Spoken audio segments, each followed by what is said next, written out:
Puji Tuhan, Bapak Ibu, selamat pagi, Shalom. Ya, kita bersyukur kepada Tuhan karena sampai hari ini Ebenezer, Tuhan sudah menolong kita, Tuhan sudah menyertai kita. Dan sekali lagi seperti nyanyian tadi mengatakan, bukan oleh kuat, bukan oleh gagah, tapi semua oleh karena anugerah Tuhan. Baik, saudara, saya langsung saja mengajak kita membuka Alkitab kita pada siang hari ini. Saya mengambil dan mengutip dalam 1 Raja-Raja pasal ke-19 ayat 1 sampai ayatnya yang ke-8. Sekali lagi, 1 Raja-Raja pasal 19 ayat 1 sampai ayat yang ke-8. Kita bergantian membaca ayat-ayat ini, Bapak Ibu. Saya baca ayat yang kedua, bergantian nanti sampai ayatnya yang ke-8. Saya mulai, demikian firman Tuhan. Ketika Ahab memberitahukan kepada Isabel segala yang dilakukan Elia dan perihal Elia membunuh semua nabi itu dengan pedang,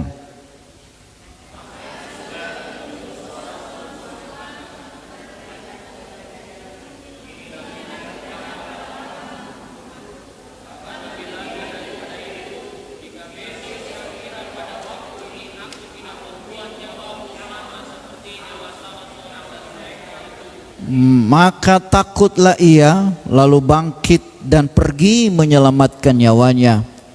Dan setelah sampai ke Betseba yang termasuk wilayah Yehuda, ia meninggalkan hambanya di sana.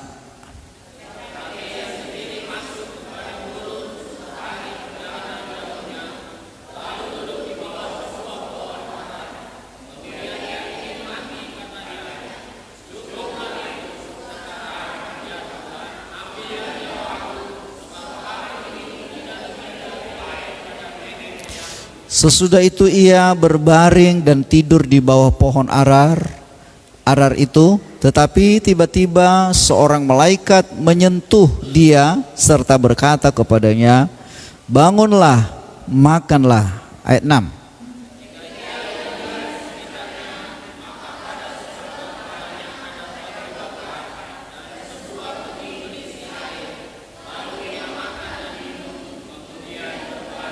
Tetapi malaikat Tuhan datang untuk kedua kalinya dan menyentuh dia serta berkata, bangunlah, makanlah, sebab kalau tidak perjalananmu nanti terlalu jauh bagimu. Ayat 8.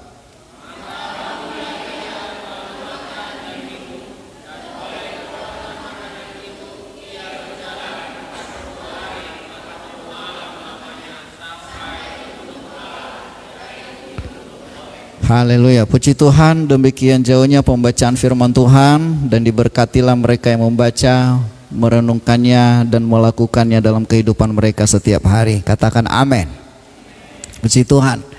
Bapak Ibu Saudara yang dikasihi oleh Tuhan, khususnya jemaat Tuhan yang ada di tempat ini dan yang ada di rumah. Hari ini kita boleh belajar firman Tuhan. Saya memberikan judul firman Tuhan ini adalah mengatasi tekanan hidup. Ya, mengatasi tekanan hidup. Saudara, ya, tekanan itu dapat didefinisikan sebagai keadaan tidak menyenangkan, ya. Keadaan tidak menyenangkan yang umumnya merupakan beban batin.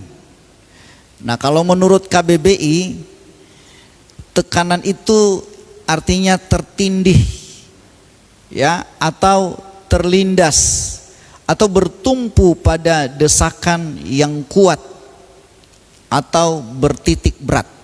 Nah, saudara, kalau kita belajar dari firman Tuhan yang sedang kita alami ini, yang sedang kita lihat dan kita baca ini, kita belajar dari Elia, yang kita kenal bersama seorang nabi Allah yang luar biasa, dikenal dengan nabi yang berapi-api, ya. Sampai satu kali, saudaraku, dia menantang nabi-nabi Baal Dan mereka ya atau Elia mengalahkan nabi-nabi Baal ini 450 orang banyaknya. Coba saudara bayangkan 450 orang dengan satu orang. Kira-kira kalau menurut jumlah kita sudah pastikan bahwa satu orang pasti kalah. Karena yang 450 orang itu terlalu banyak. Ya, nabi-nabi Baal, nabi ya penyembah Baal. Dan saudaraku, tetapi pada akhirnya Elia memenangkan ya dan menunjukkan bahwa Allah yang dia sembah adalah Allah yang hidup.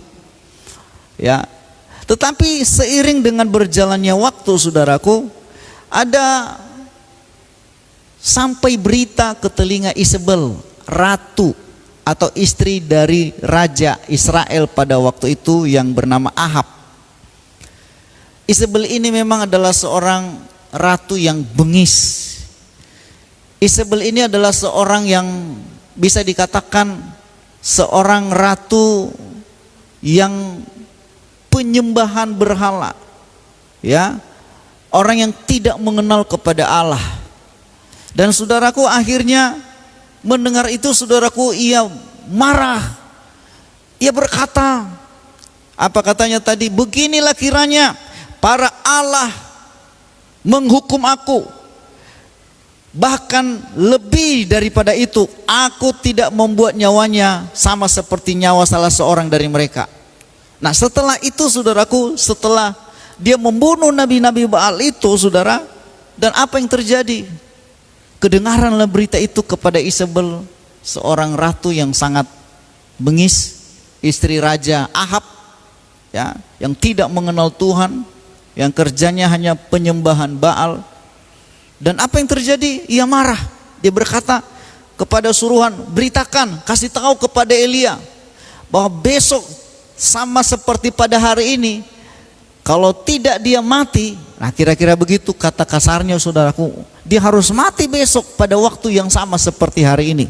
Nah, saudara, tetapi mendengar itu, perhatikan baik-baik, mendengar itu, saudara, tiba-tiba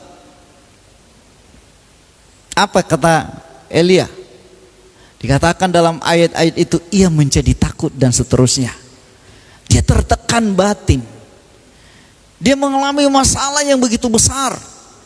Ya. Sebenarnya kalau kita melihat, dia sudah berjuang, dia sudah bersama-sama dengan Tuhan sebelumnya, sehingga nabi-nabi Baal itu semuanya dibunuh 450 orang. Seharusnya dia tidak perlu takut. Seharusnya dia tidak perlu bimbang. Tetapi apa yang terjadi? Seorang nabi Tuhan pun bisa mengalami yang namanya ketakutan, bisa mengalami yang namanya kecemasan, frustrasi, stres, dan mengalami tekanan. Saudara yang dikasihi oleh Tuhan, oleh sebab itu, kalau kita, ya, kalau tekanan hidup melanda seseorang, itu akibatnya fatal, ya. Jadi kalau tekanan hidup bisa didefinisikan sebagai keadaan seorang yang sedang mengalami beban berat sehingga menimbulkan reaksi yang menyakitkan dalam batin dan mengakibatkan stres dan depresi. Nah, kira-kira itulah namanya tekanan, saudaraku. Dia mengalami tekanan, dia mengalami masalah, mengalami beban berat sehingga menimbulkan reaksi yang menyakitkan di dalam hatinya. Di mana sakitnya, saudara? Di dalam hati. Oke. Next. Setiap orang bisa mengalami tekanan. Tekanan hidup akan membuat seseorang menjadi hancur apabila dihadapi dengan cara yang salah. Perhatikan. Setiap orang bisa membuat seseorang menjadi hancur karena dia mengalami tekanan. Kenapa? Karena cara menghadapinya yang salah. Nah, sebab masalah dan tekanan tidak terletak pada masalahnya. Perhatikan, masalah dan tekanan tidak terletak pada masalahnya, tetapi bagaimana cara kita menghadapi masalah itu. Sekali lagi, masalah dan persoalan atau tekanan tidak terletak pada masalahnya. Artinya begini, kalau ada sebuah masalah, sebenarnya bukan pada masalah itu terletak masalahnya. tetapi bagaimana cara kita menghadapi masalah itu. Contoh, saudaraku, ketika saudara sakit, sebenarnya bukan pada sakitnya ada masalah, tetapi bagaimana cara kita menghadapi sakit itu yang menjadi sering bermasalah. Kita kehabisan uang, kita nggak ada uang, bukan pada tidak ada uang yang menjadi masalah, tetapi bagaimana cara kita menghadapi masalah ketika tidak ada uang. Kita menghadapi virus hari-hari ini, masalahnya bukan pada virusnya sebenarnya, tetapi bagaimana cara kita menghadapi virus yang sedang berada di tengah-tengah kita hari-hari ini. Bagaimana cara kita itu yang paling penting, bukan pada pokok masalahnya. Kalau pokok masalahnya ya kita nggak bisa berbuat apa-apa. Contohnya menghadapi virus COVID-19 hari-hari ini, apa yang kita harus hadapi? Apa yang kita harus lakukan? Semua orang sudah putus asa. Dunia merasa seperti tidak bisa lagi berbuat apa-apa. Itu makanya saudaraku, bukan pada virusnya, tetapi bagaimana cara kita menghadapi virus itu. Katakan amin. Nah itu makanya saudaraku, hari-hari ini kita perlu belajar bagaimana ya setiap orang mengalami yang mengalami tekanan bisa keluar dari tekanan dan masalah itu. Nah, next, banyak orang gagal mengatasi tekanan hidup yang seharusnya adalah masalah, dan tekanan hidup bukanlah sesuatu yang harus kita takuti. Banyak orang gagal menghadapi masalah dan tekanan hidup sehingga dia digilas oleh masalah itu, sehingga ketika dia mengalami tekanan hidup mati gara-gara tekanan hidup itu. Karena dia mengalami masalah, dia mati gara-gara menghadapi masalah itu. Tidak sedikit orang, banyak orang gagal menghadapi tekanan dan masalah. Seharusnya sebagai orang percaya kepada Tuhan, kita tidak harus takut terhadap masalah. Katakan amin. Juga bukan sesuatu yang harus kita hindari. Nah ini dia, jangan takut terhadap tekanan, jangan takut terhadap masalah, dan juga bukan yang harus kita hindari. Ya, jangan menghindar dari masalah. Ada orang saudaraku takut terhadap masalah, ada orang juga menghindar dari masalah, supaya tidak ada masalah, cari aman lah.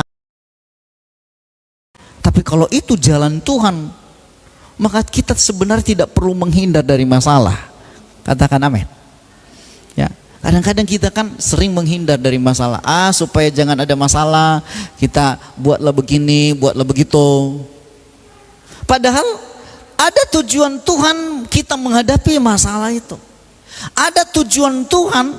Kenapa? Karena ketika kita sampai pada persoalan itu, pasti Dia memberikan jalan keluar yang terbaik bagi kita. Amin. Hanya masalahnya seringkali kita menghindar. Ketika Anda menghindar dari masalah, maka Anda tidak pernah melihat kemuliaan Tuhan. Ketika Anda menghindar dari persoalan, maka Anda tidak pernah melihat pertolongan Tuhan. Anda sudah menghindar. Seharusnya ketika kita menghadapi masalah, ketika menghadapi tekanan saudaraku, maka Tuhan sudah menyediakan jalan keluar. Artinya begini, tidak ada masalah yang tidak ada jalan keluar. Katakan amin. Tidak ada persoalan yang tidak ada jalan keluar. Tidak ada penyakit yang tidak ada obatnya. Pasti ada obatnya, saudaraku. Kenapa? Karena Tuhan tahu segala sesuatu. Nah, masalahnya ketika kita mengalami tekanan dan mengalami persoalan, kita seringkali menghindar. Ada lagi bukan saja menghindar, tapi menyepelekan. Nah ini makanya ada beberapa, ya nggak bisa kelihatan ya. Ya ada beberapa yang tanda kuning di situ, ya huruf kuning. Ya jangan takut terhadap masalah. Bukan berarti masalah kita takuti, bukan juga berarti kita hindari, bukan juga berarti kita sepelekan. Ada banyak orang ketika mengalami tekanan dan masalah, dia menyepelekan. Itu namanya mencobai Tuhan, Bapak Ibu. Ya, itu namanya mencobai Tuhan. Sepele nggak apa-apalah. Udah tahu-tahu ada bahaya. Gak ada masalah. Udah tahu-tahu saudaraku, ketika kita berada di jalan raya, kita menerobos lampu merah. Itu namanya mencobai Tuhan. Sepele nggak adanya polisi, terobos. Itu namanya menyepelekan. Ya. Nah, oleh sebab itu saudaraku, masalah dan persoalan tekanan hidup bukan untuk ditakuti, bukan untuk dihindari, dan juga bukan untuk disepelekan, tetapi masalah harus kita hadapi. Katakan sama-sama amin. Ya, masalah itu harus dihadapi. Kenapa? Masalah dan tekanan hidup bisa menjadi bumerang bagi mereka yang menganggap sepele. Bisa menjadi bumerang bagi mereka yang menghindar. Bisa menjadi bumerang juga bagi mereka yang takut terhadap masalah.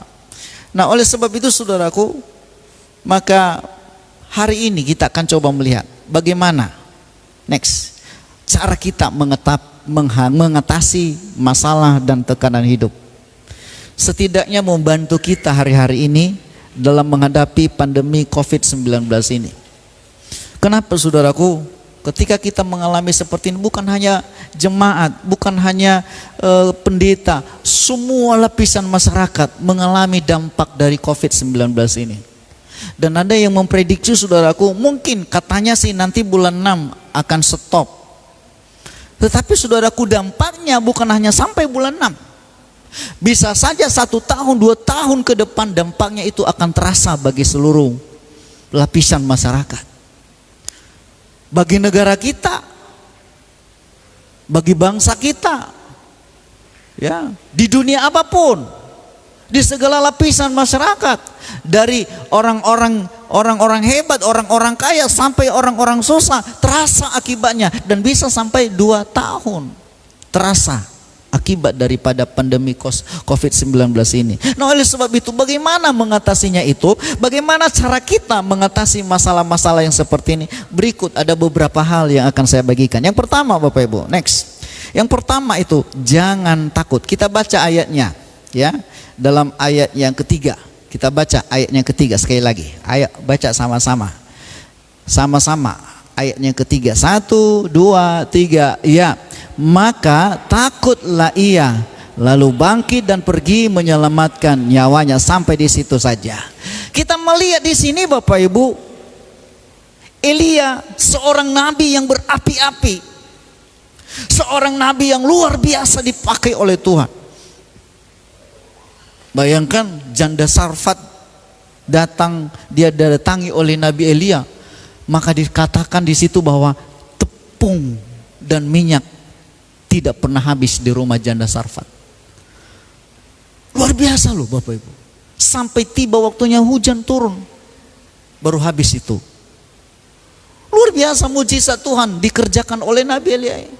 Anaknya janda itu juga ketika mati dihidupkan kembali oleh Nabi Elia. Pertempurannya secara rohani di Gunung Karmel, bagaimana ia menyuruh hambanya Elisa untuk melihat apakah ada awan 7 kali bolak-balik. Lihat katanya ke arah laut. Apakah sudah ada awan? Dilapor, belum ada Tuhan. Pergi lihat lagi.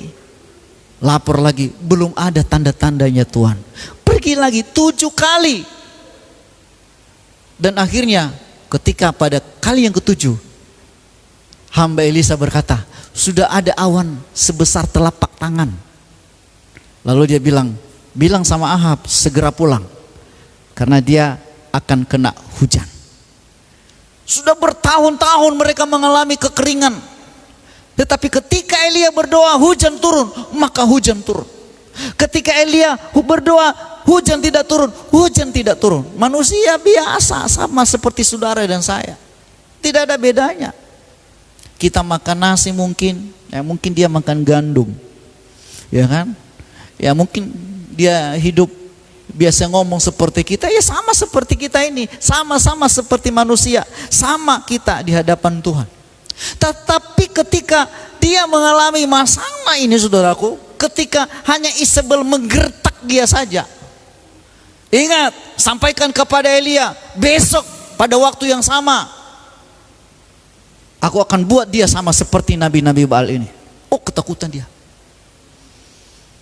Kadang-kadang ibu-ibu ini saudaraku, ya wanita-wanita ratu ini maksud saya, Isabelnya, udah namanya Isabel, membuat hati sebel. Ya, memang dasar sebel. Nah, saudaraku, dia menakutin Elia. Aku akan membunuh dia, kira-kira begitulah. Udah ketakutan dia. Seharusnya sebagai seorang nabi hanya gara-gara gertakan seorang Isabel yang tidak mengenal Tuhan, kok takut sih? Tapi begitulah kondisi Elia pada waktu itu. Takutlah ia. Dan akhirnya apa yang terjadi? Ia pergi menyelamatkan nyawanya, Bapak Ibu. Ya, next. Sikap takut dari sudut psikologis ya adalah wajar. Kenapa saudaraku? Ya, semua manusia pernah mengalami takut dan wajar. Ya. Salah satu emosi dasar manusia selain bahagia dan bersedih dan marah, itu adalah secara psikologis, itu adalah sifat dasar manusia. Ada kadang bahagia, ada tertawa, bisa sedih, bisa marah, bisa takut juga. Ya, ini sifat dasar manusia. Semua manusia punya sifat seperti itu. Tetapi saudaraku, ketakutan akan menjadi masalah besar bila dibiarkan berlarut-larut atau berkepanjangan. Ini dia. Kalau rasa takut itu wajar, semua orang bisa takut, ya kan? Takut terhadap penyakit, takut terhadap kesulitan, takut terhadap musuh, takut terhadap orang-orang yang membenci kita, bisa saja.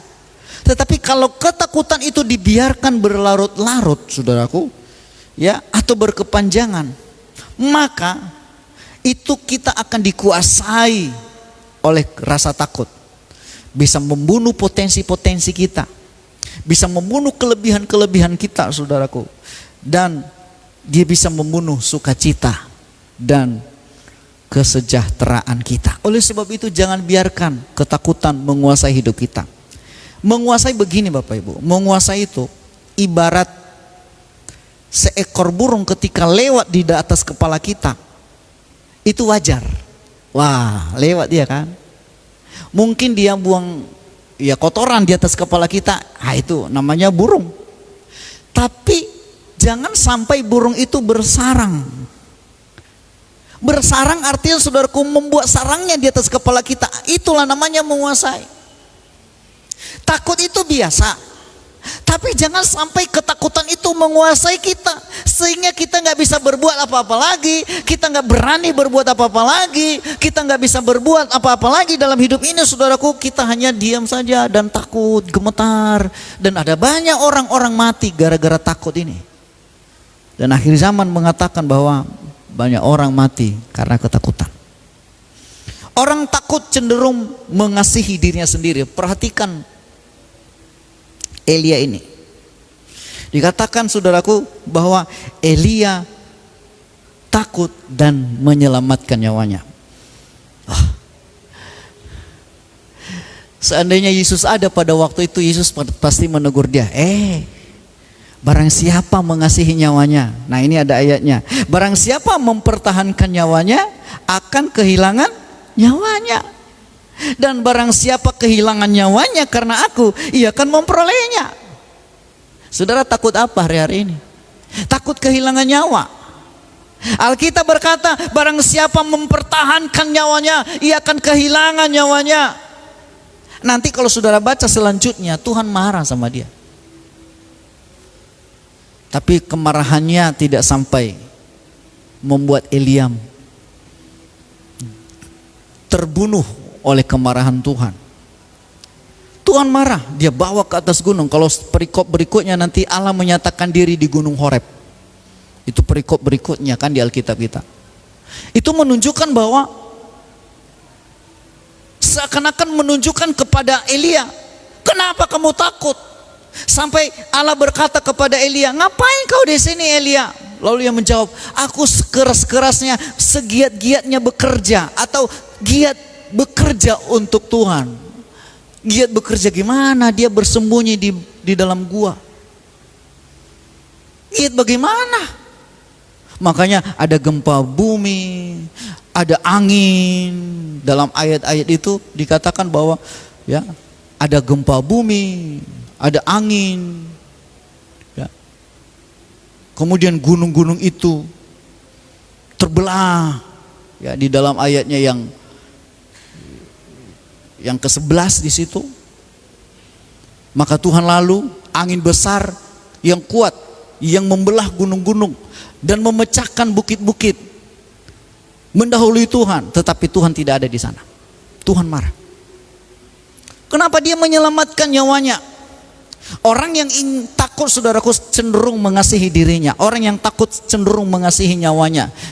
Ya, ada orang-orang takut mati.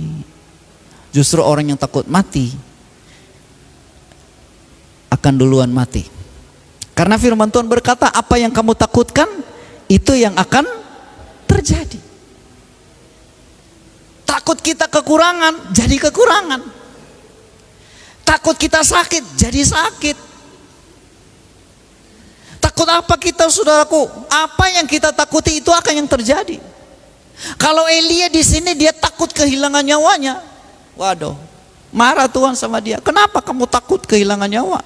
Dia ingin menyelamatkan nyawanya. Ia lari, ia takut dan menyelamatkan nyawanya. Dia takut. Ya. Beberapa waktu yang lalu saya sudah sampaikan juga hal ini. Rasa takut akan menimbulkan dampak yang buruk. Tidak hanya bagi dirinya sendiri, tapi bagi orang lain. Jangan takut, saudaraku. Rasa takut juga bisa menjadi penghalang utama merebut kemenangan dari janji-janji Tuhan. Udah banyak janji-janji Tuhan ini, tetapi kadang-kadang gak sampai kita nikmati. Kenapa? Karena rasa takut.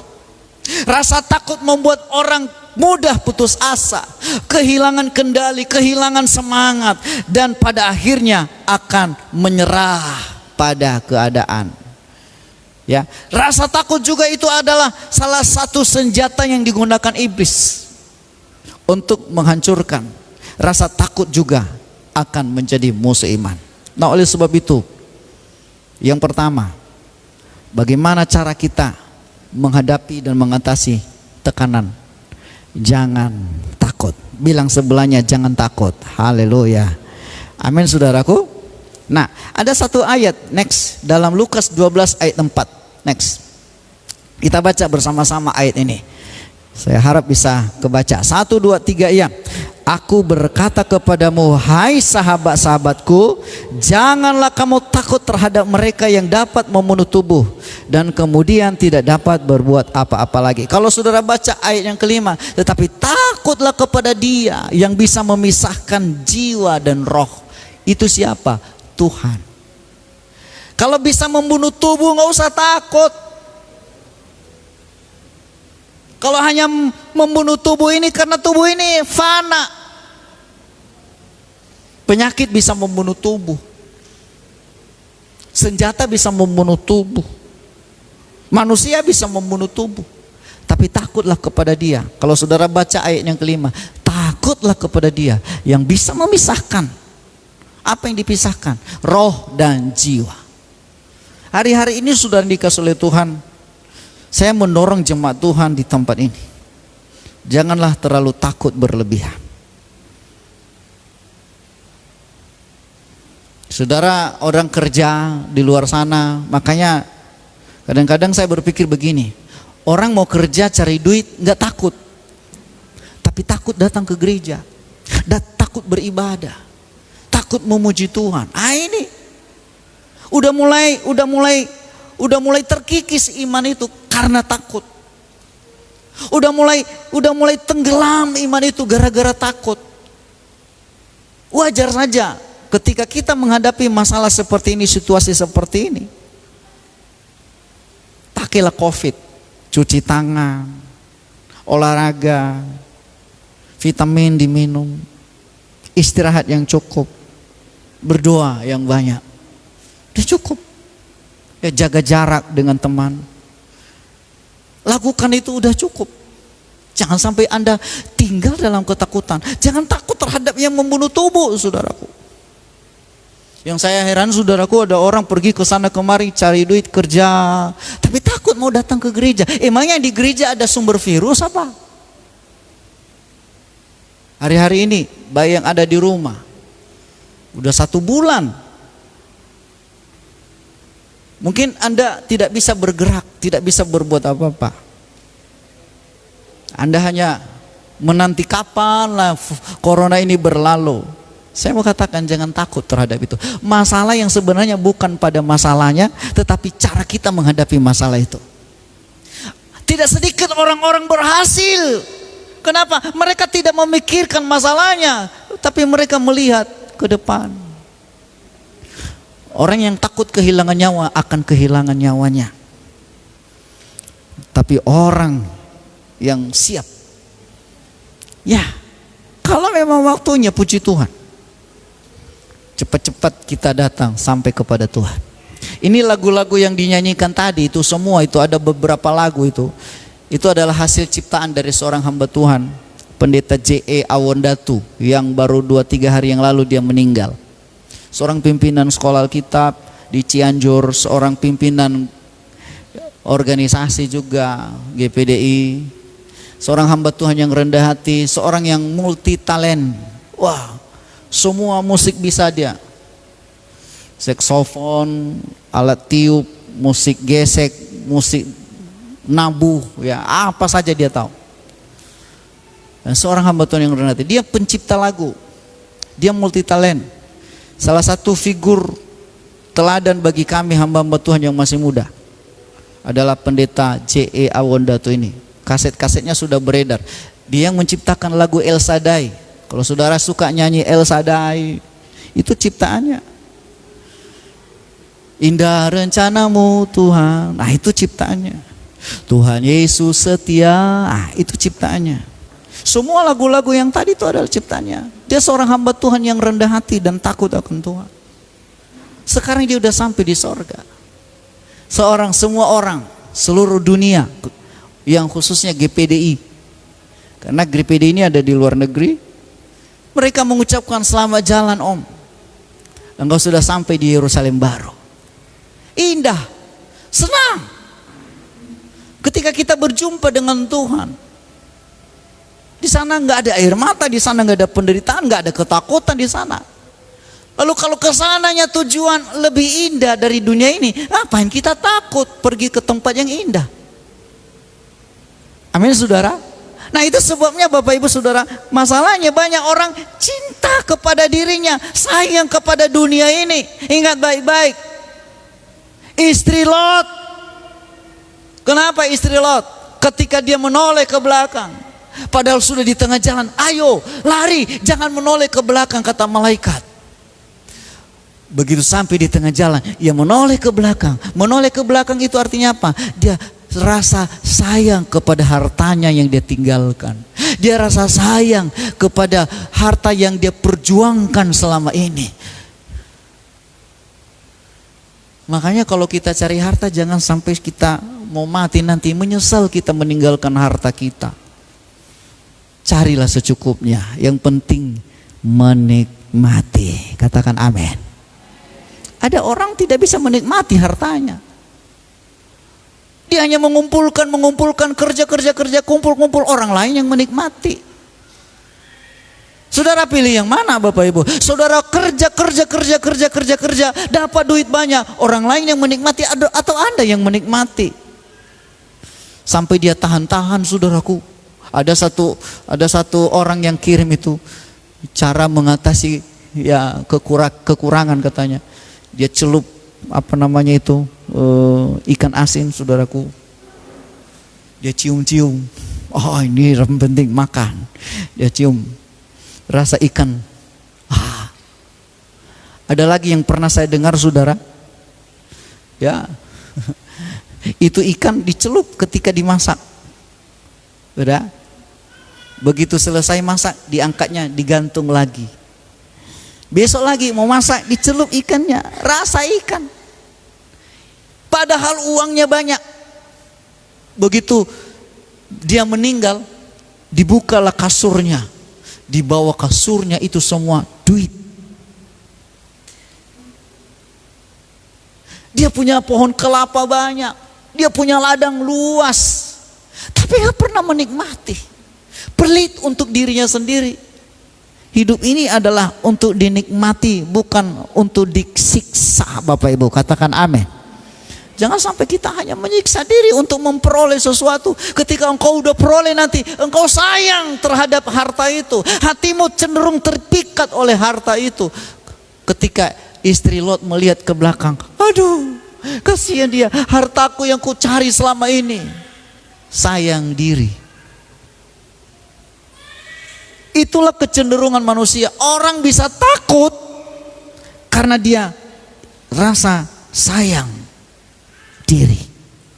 Yang berikut, ya, yang kedua, bagaimana caranya supaya kita mengatasi tekanan hidup, saudara? Yaitu jangan menyerah. Kita baca ayatnya, ya. Dikatakan di dalam ayatnya, ya, dikatakan cukuplah bagiku. Ya, coba buka sama-sama 1 Raja-Raja 19 ayatnya yang ke-3. Dikatakan maka takutlah ia, lalu bangkit dan pergi menyelamatkan nyawanya, dan seterusnya. Ya. Kemudian ayatnya yang ke-4, tetapi ia sendiri masuk ke padang gurun sehari perjalanan jauhnya. Perhatikan ini Elia, perjalanan jauh 1 hari. Kemudian duduk di bawah sebuah pohon arar. Kemudian apa katanya, saudaraku? Ia ingin mati. Apa katanya? Coba baca sama-sama. Cukuplah itu sekarang ya Tuhan, ambillah nyawaku, sebab aku ini tidak lebih baik daripada nenek moyangku. Ini kata-kata putus asa, Bapak Ibu. Ini adalah kata-kata kalimat menyerah. Ini adalah kalimat kecewa. Ini adalah kalimat yang begitu depresi, membuat dia depresi, tertekan, sehingga dia berkata, cukuplah itu Tuhan, udahlah aku mati aja. Ada nggak pernah saudara di sini yang pernah berkata, udahlah mati aja lah aku lah Tuhan, gara-gara menghadapi masalah? Itu namanya kalimat putus asa, kalimat kekecewaan, kalimat itu namanya kalimat pamungkas, nggak ada lagi jalan keluar. Seakan-akan Tuhan itu nggak pernah lagi bisa menolong kita. Seakan-akan Tuhan itu tidak ada lagi memperlihatkan wajahnya kepada kita. Seakan-akan Tuhan itu sudah tutup mata melihat kita dan tidak peduli dengan kita. Udahlah Tuhan, cabut aja nyawaku. Ini Elia, seorang nabi, saudaraku. Dalam kondisi dia tertekan, dia sampai depresi dan berkata, cukuplah Tuhan. Ini artinya saudaraku, dia menyerah. Udahlah. Sikap mudah menyerah, patah semangat, putus asa adalah sikap orang yang tidak pernah mencapai impiannya. Tidak pernah engkau mencapai pada tujuan cita-citamu. Menyerah. Ya. Ketika engkau sudah menyerah di tengah jalan, enggak pernah sampai pada tujuan. Aturannya tinggal selangkah engkau akan sampai kepada tujuan. Engkau sudah menyerah, nggak pernah sampai. Kadang-kadang dalam hidup ini saudaraku, tinggal sejengkal lagi dalam hidup kita ini, tinggal sedikit lagi dalam hidup ini, kita akan sampai kepada tujuan. Gara-gara kita menyerah, akhirnya apa yang terjadi? Nggak pernah sampai. Padahal tinggal sedikit lagi kita akan melihat pertolongan Tuhan, kita akan melihat janji-janji Tuhan, kita akan melihat firman Tuhan digenapi dalam hidup kita. Oleh sebab itu, jangan pernah menyerah. Katakan amin. Hal ini tidak boleh dimiliki oleh setiap orang yang ingin sukses dan berhasil.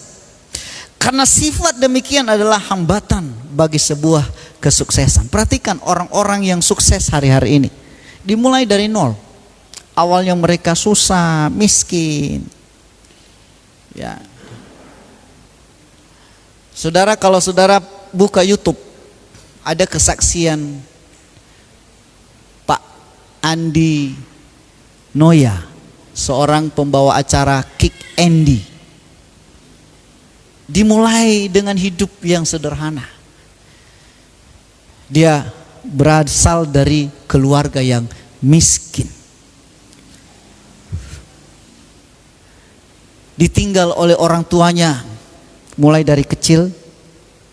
Dan pada umur 13 tahun dia ketemu dengan bapaknya, tapi hanya singkat bersama dengan bapaknya. Dan akhirnya setelah bapaknya mati pada umur ke-13, ia menjadi tulang punggung keluarga. Dan sekarang ini pun dia berada di Jakarta, dia masih tulang punggung dari keluarga. Saudaraku, kalau saya melihat biografi orang-orang sukses, tidak luput dari masalah. Bukan berarti mereka menjadi sukses itu langsung sweet, langsung naik. Orang sukses itu melalui tahap demi tahap. Orang berhasil itu, saudaraku, tidak langsung naik. Sayang sekali kalau Anda cepat naik, saya mau pastikan Anda cepat turun. Kalau Anda cepat-cepat menjadi orang sukses tanpa melalui proses, saudara lihat waktu tidak akan lama, kau juga cepat turun. Karena hanya orang-orang yang setia, orang-orang yang melalui hidup ini dengan melewati proses demi proses, tahap demi tahap, itu yang akan bertahan, saudara. Ya. Kalau jatuh pun paling satu tingkat, ya, naik lagi, wah, naik lagi, pelan-pelan, naik lagi. Tapi kalau Anda langsung naik jadi seorang hebat, ketika Anda langsung naik, jatuhnya pun, saudaraku, sakit. Amin. Itu makanya orang yang naik cepat, yang naik itu proses. Dan waktu proses ini sedang kita lewati, jangan pernah menyerah. Karena walau ada tantangan di tengah jalan, ingat, di hadapan itu juga masih lebih besar tantangan yang akan Anda hadapi. Kalau Anda sudah kalah di tantangan di tengah jalan, bagaimana Anda menghadapi tantangan yang ada di atas sana? Semakin tinggi, semakin banyak tantangan. Semakin naik, semakin berat persoalan saudara. Karena sebuah pohon, semakin tinggi sebuah pohon, akan semakin banyak angin yang menerpa dia. Dan apakah Anda bertahan?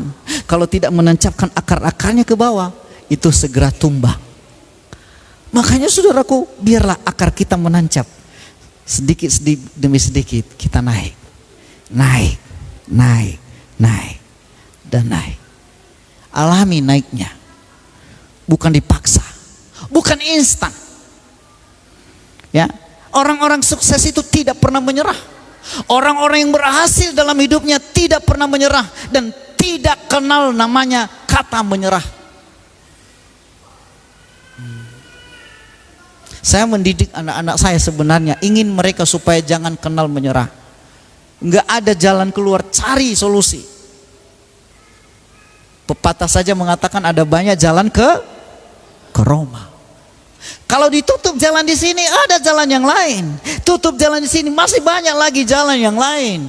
Banyak orang ketika dia menghadapi jalan buntu, udahlah, aduh, mati aku, nggak ada lagi. Ya, aduh, uring-uringan, oh, nggak bisa lagi, mati aku, nggak ada lagi jalan. Ada banyak jalan keluar, saudaraku. Coba bilang sebelah saudara, ada banyak jalan keluar. Jangan putus asa. Amin. Jalan keluar itu banyak. Hanya masalahnya kita nggak menggunakan otak yang Tuhan kasih ini sama kita. Bagaimana caranya ya?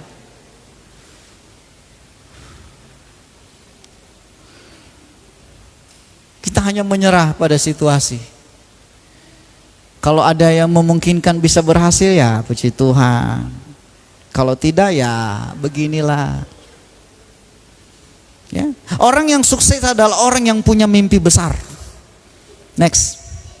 Orang yang sukses adalah orang yang punya mimpi besar dan memulainya tahap demi tahap, tanpa mempedulikan tantangan. Nah, ini dia.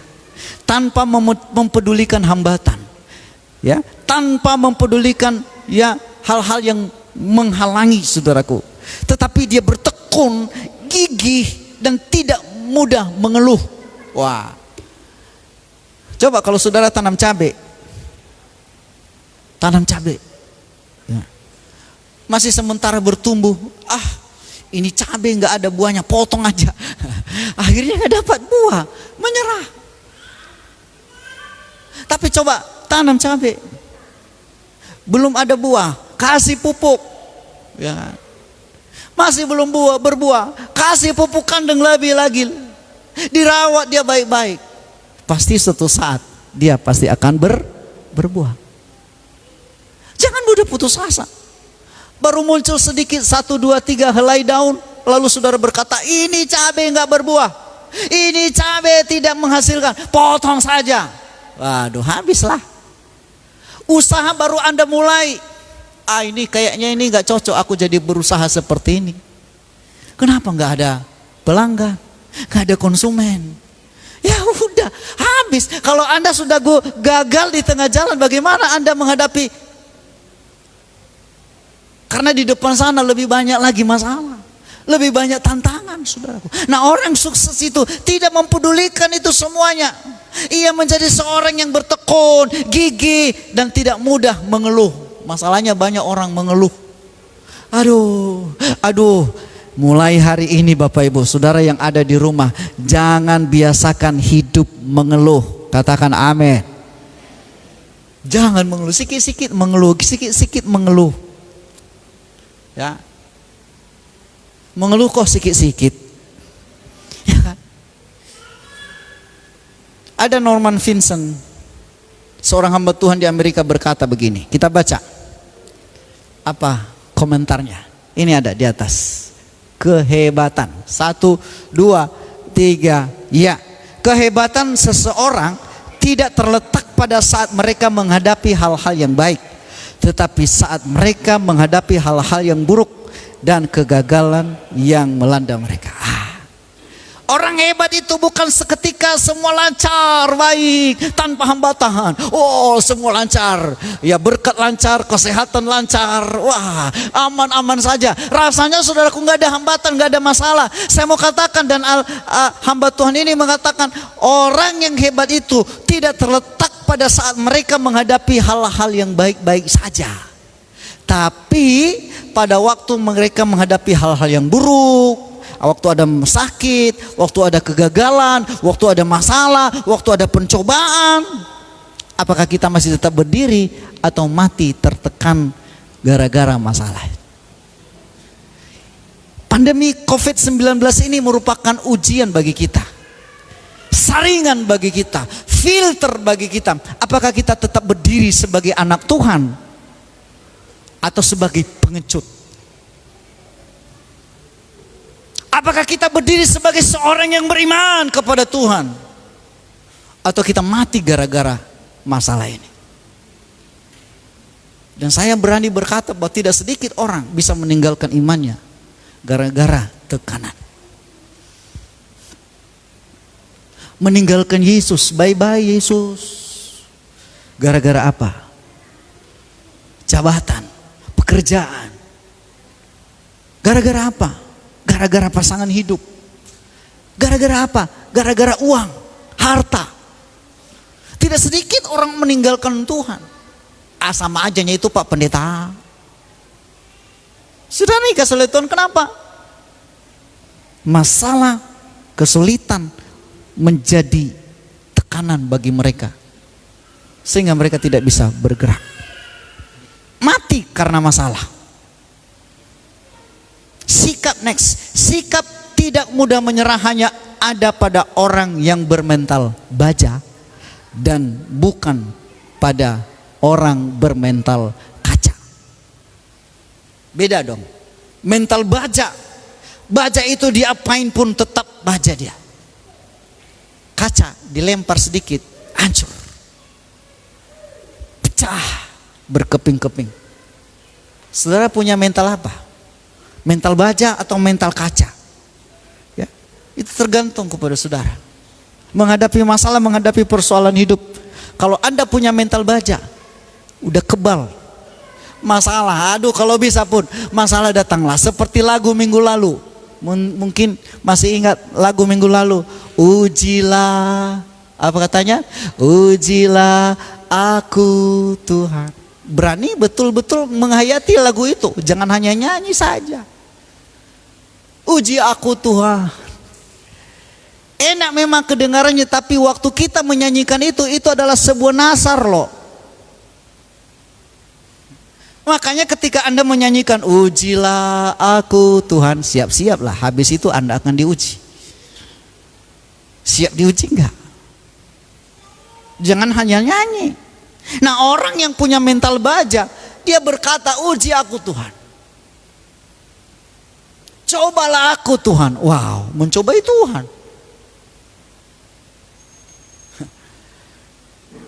Selidiki aku Tuhan. Itu adalah mental baja. Kita baca ayatnya. Amsal 24 ayat 10. Sama-sama. 1, 2, 3 ya. Jika engkau tawar hati pada masa kesesakan, kecil kekuatan. Kesulitan itu adalah merupakan saringan bagi kita. Tekanan itu merupakan saringan bagi kita. Masalah itu merupakan filter. Apakah kita menjadi orang hebat, orang kuat, atau menjadi orang yang lemah. Dikatakan di sini, jika engkau tawar hati pada masa kesesakan, kecewa, menyerah pada keadaan, pada situasi sedang sulit, dan engkau berkata seperti Elia, mati sajalah aku Tuhan, sudah cukuplah Tuhan, mati sajalah aku. Dengar baik, itu adalah sebuah kalimat orang-orang yang kecil kekuatannya. Amin. Orang-orang yang apa saudara? Kecil. Kenapa dibilang kecil? Seujung kuku. Kecil. Kecil. Kecil. Tapi orang yang bermental baja, tantangan boleh datang, masalah boleh datang, dia tidak pernah berkedip. Dia percaya bahwa Tuhan ada bersama dengan dia. Dia yakin bahwa Tuhan tidak pernah tutup mata melihat keadaannya. Dia percaya bahwa Tuhan selalu bersama-sama dengan dia. Allah Immanuel, Tuhan bersama dengan kita. Kalaupun aku mesti mati, tapi itu bukan karena mati permintaan kita, itu mati karena kehendak Tuhan. Ada orang mati gara-gara masalah? Ada orang stres. Makanya saudaraku, orang stres itu gak dapat jalan keluar. Kenapa? Pikirannya saja sudah menumpuk di sini masalah. Masalah dari mana-mana. Masalah keluarga, masalah bisnis, masalah ini, masalah itu, dan lain sebagainya. Next, ada beberapa contoh dalam Alkitab. Saya tidak perlu baca, tapi hanya menyinggung saja. Ada beberapa contoh dalam Alkitab yang tidak mudah menyerah. Perempuan pendarahan yang 12 tahun. Ya. Ini fotonya pas waktu itu, mungkin filman yang foto. Nah, ini fotonya. Ya kan? Wah, paslah dia mengulurkan tangan di foto. Ya saudara. Nah, waktu dia mengulurkan tangan menjamah jubah Yesus. Orang bilang jangan. Dia namanya orang pendarahan. Orang pendarahan berapa lama sih bisa tahan? Ibu-ibu biasanya, wanita bisa tahan 1 minggu, 1 bulan terus pendarahan. Habis darahnya. Ini 12 tahun pendarahan terus. 12 tahun kurus kering.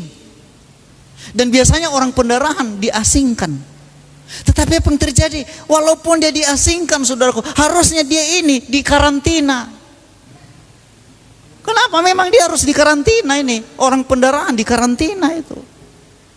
Najis. Tapi apa yang terjadi? Walaupun dia dikarantina, dia berusaha bukan berjumpa dengan Yesus. Bukan minta tangan Tuhan yang menjamah dia, enggak. Dia bilang apa saudaraku? Asal ku jamah. Apa saudara? Ujung jumbai jubahnya. Perhatikan, ujung jumbai. Ujungnya aja, disentuh saja, aku sembuh katanya. Bayangkan iman yang luar biasa. Dia tidak menyerah. Diusir, udah jangan ganggu guru. Yang kedua, ada lagi perempuan Kanaan, Sinofenesia. Dalam Matius 15:21 sampai 28. Orang larang. Dia berteriak, Yesus anak Daud, kasihanilah aku, anakku sedang kerasukan setan. Dia gak peduli, Yesus tidak peduli. Dia berteriak lagi, Yesus anak Daud, tolong aku. Murid-muridnya melarang dia, jangan berisik, guru lagi pergi, jangan diganggu. Diam. Kira-kira begitu. Tapi dia berteriak, Yesus anak Daud. Yesus menoleh ke belakang dan dia berkata, aku hanya diutus. Aku hanya diutus untuk orang-orang Israel, untuk Bani Israel. Kau kan orang Kanaan. Tahu diri dong. Tapi dia berlutut, dia berdoa, Yesus anak Daud. Yesus bilang, sorry. Tidak mungkin roti yang disediakan bagi anak diberikan kepada anjing.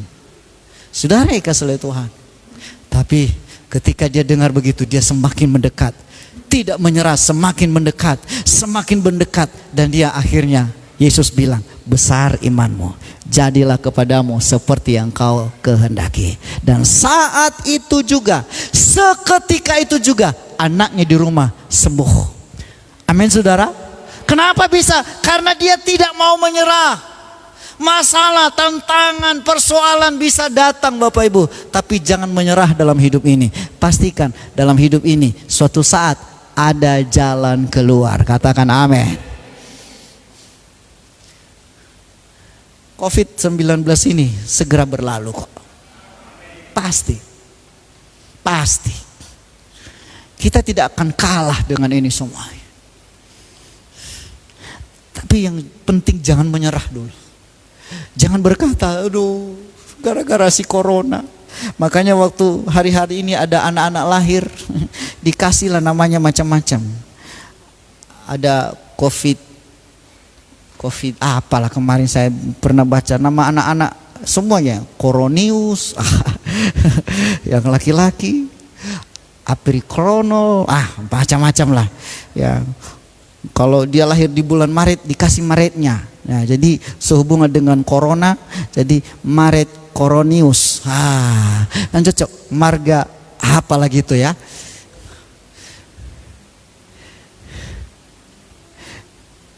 Apapun kejadian dan keadaan situasi hari-hari ini, satu kuncinya, jangan menyerah.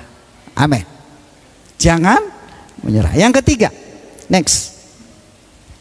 Yang ketiga, jangan lihat masalahnya. Nah, coba kita baca ayatnya Bapak Ibu. Ayatnya, jawabnya 1, 2, 3 ayat. Jawabnya, aku bekerja segiat-giatnya bagi Tuhan Allah semesta alam. Karena orang Israel meninggalkan perintahmu, meruntuhkan mezbah, membunuh nabi-nabimu dengan pedang. Hanya aku seorang dirilah yang masih hidup, dan mereka ingin mencabut nyawaku. Wow. Ini keluhannya kepada Tuhan ketika Tuhan datang dan bertanya, ngapain kau di sini Elia? Lalu dia jawab, aku bekerja segiat-giatnya. Seandainya aku di situ waktu itu ada sama. Loh, kau bilang segiat-giatnya. Segiat-giatnya apa kau sedang berada di dalam gua? Kalau giat-giat itu nggak peduli, walaupun Isabel datang, nggak apa-apa. Walaupun Isabel mengancam besok kau mati ya. Kalau memang sudah waktunya mati, mati. Tapi kalau nggak waktunya mati, nggak akan mati Bapak Ibu. Dan terbukti Elia tidak mati. Amin. Elia diangkat naik ke sorga, bukan mati. Hanya kita kena gini, was-was, mati aku ini, mati aku ini. Aduh, habis ini, habis, nggak ada lagi jalan keluar. Habis ini, habis beras.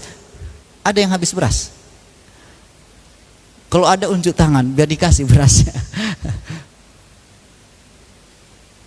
Bapak Ibu Saudara yang dikasihi oleh Tuhan. Salah seperti ini melanda semua orang. Jangan takut. Kenapa begitu frustrasi ini si Elia? Karena dia lihat masalahnya di depan matanya, nabi-nabi itu dibunuh. Nabi-nabi Tuhan, seakan-akan Tuhan lagi menutup mata. Kenapa nggak dibelain loh, gitu maksudnya. Nabi Tuhan, bayangkan hamba Tuhan dibunuh oleh pedang oleh Isabel. Mesbah, kalau mesbah bisalah dikatakan gereja-gereja. Hari-hari ini kan, beberapa tahun yang lalu gereja dibakar. Pertanyaan, apakah Tuhan tutup mata? Ketika kita melihat, takut kita, ada masalah, banyak persoalan, takut kita. Elia fokus kepada masalah. Elia waktu itu melihat kejadian itu, dan dia melihat itu membuat dia menjadi takut.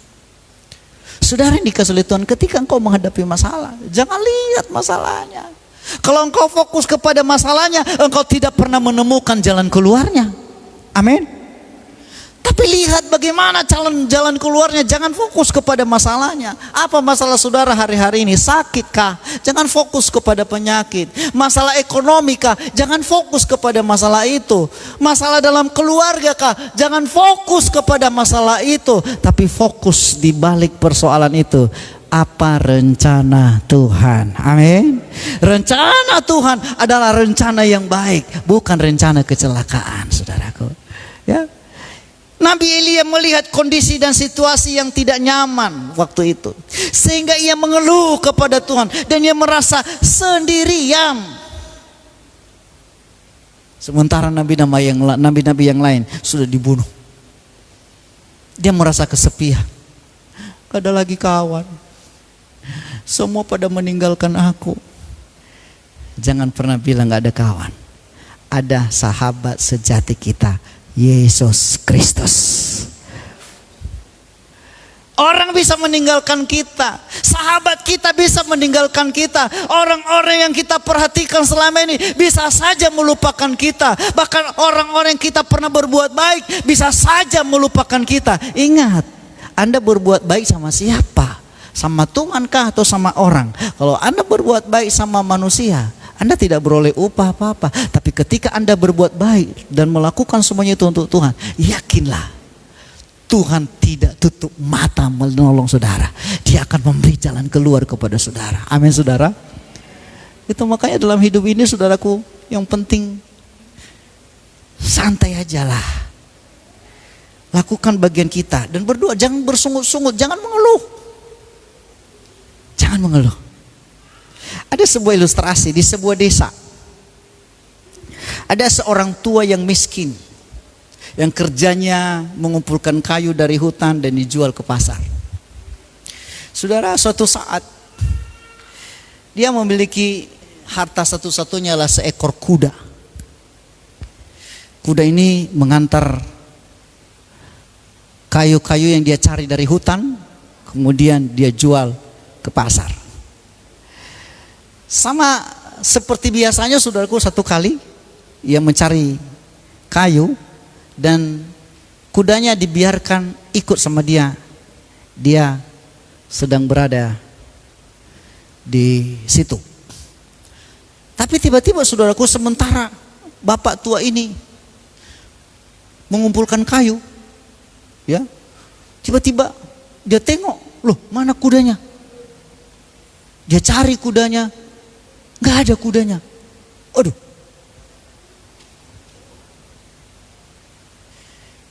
Dalam perjalanan pulang saudaraku, orang udah mulai menghakimi dia. Wah, kasihan kali kau bapak tua. Kamu kehilangan, ya, kudamu, hartamu satu-satunya. Nasibmu memang begitu. Bapak ini sudah miskin. Harta satu-satunya, kudanya satu-satunya sudah hilang. Tapi yang anehnya, Pak tua ini berkata, Maaf Bapak Ibu, kita nggak tahu apa yang sebenarnya terjadi. Bisa ini adalah merupakan berkat bagi saya. Orang mulai menertawakan dia. Apa berkat dah hilang, kudanya bilang berkat. Saya pun nggak tahu. Ya mungkin nasibku begini, tetapi saya nggak tahu. Mungkin ini jalannya berkat bagi saya, caranya Tuhan bagi saya. Yang dia lakukan hanya berdoa dan bersyukur. Dia senang, dia malah tertawa. Oh haleluya, terima kasih, kudaku sudah hilang. Saudara tahu, tidak berapa lama kemudian saudaraku, orang ramai datang ke rumahnya.